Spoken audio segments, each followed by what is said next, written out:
आम आदमी पार्टी के नेता और राज्यसभा सांसद संजय सिंह की जमानत याचिका पर रावजबनी कोर्ट 21 दिसंबर को फैसला सुनाएगा। 21 दिसंबर को ही संजय सिंह के जुडिशियल कस्टडी का 21 दिसंबर तक रखने का आदेश उस दिन पूरा हो रहा है। तो उस दिन यह तय होगा कि संजय सिंह को जमानत मिलेगी तब वो बाहर आएंगे, और जमानत नहीं मिल पाई तो संजय सिंह को फर्दर जुडिशियल कस्टडी में यानी तिहाड़ जेल भेज दिया जाएगा।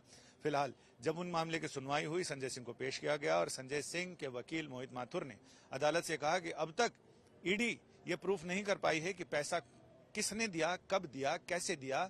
ये सिर्फ जबानी जमा खर्च है, जबानी जमा खर्च में ही पैसा आया और जबानी हिसाब में पैसा किसी को दिया गया। तो ऐसे में अभी तक इनके पास कोई प्रूफ नहीं है। ईडी का कहना है कि उनके पास सारे प्रूफ हैं। वो समय आने पर अपनी चार्जशीट के साथ जब इस पर बहस होगी तो उस समय अदालत को बताएंगे कि हमारे पास प्रूफ क्या है, हमारे पास पुख्ता सबूत हैं। लेकिन फिलहाल संजय सिंह के बारे में उनके वकील ने यही कहा कि अब तक जो ये 4 करोड़ रुपया बोयनपल्ली से लेने के बाद 2 करोड़ रुपया उधर से लेने की बात कही गई है, इसके अभी तक कोई पुख्ता सबूत, कोई सीसीटीवी फुटेज, किसी तरह के कोई गवाहों के बयान की बात नहीं आई है। ईडी सिर्फ और सिर्फ सरकारी वादा माफ गवाह की बात पर यकीन कर रही है, जिसका कोई मतलब नहीं है। जो पहले अभी तक इस तथाकथित साजिश का हिस्सा था ईडी के मुताबिक और सीबीआई के मुताबिक, अब वो सरकारी एजेंसियों का गवाह बन गया है। उसके बोलने पर कितना भरोसा किया जाए? उसके बोलने पर, उसके बयान पर तभी भरोसा किया जा सकता है जब कोरैबोरेटिव डॉक्यूमेंट्स हो, इसके साथ प्रूफ के साथ आए ईडी, तब समझ में आता है कि उस गवाह की बातों का यकीन है।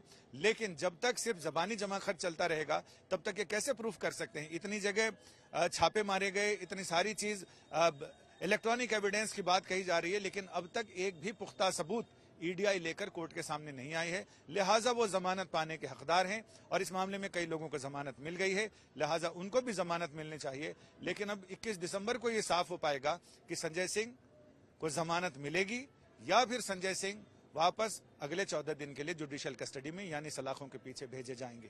ये देखना दिलचस्प होगा। फिलहाल संजय सिंह ने पिछले दिनों जो अर्जी लगाई थी कि वो प्रिविलेज कमेटी के सामने उन्हें हाजिर होना है, और प्रिविलेज कमेटी ने उनको अप्रोच भी किया है और उनकी हाजिरी के लिए उन्होंने जेल प्रशासन से भी अप्रोच किया है, उनसे भी अनुरोध किया है।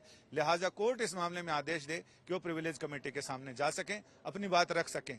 अदालत ने उन्हें इजाजत दे दी है कि वो प्रिविलेज कमेटी के सामने जाएं, और जिस दिन भी उनको जाना होगा, जिस दिन प्रिविलेज कमेटी उनको बुलाएगी, उस दिन तिहाड़ जेल की सुरक्षा के बीच संजय सिंह वहां जाएंगे।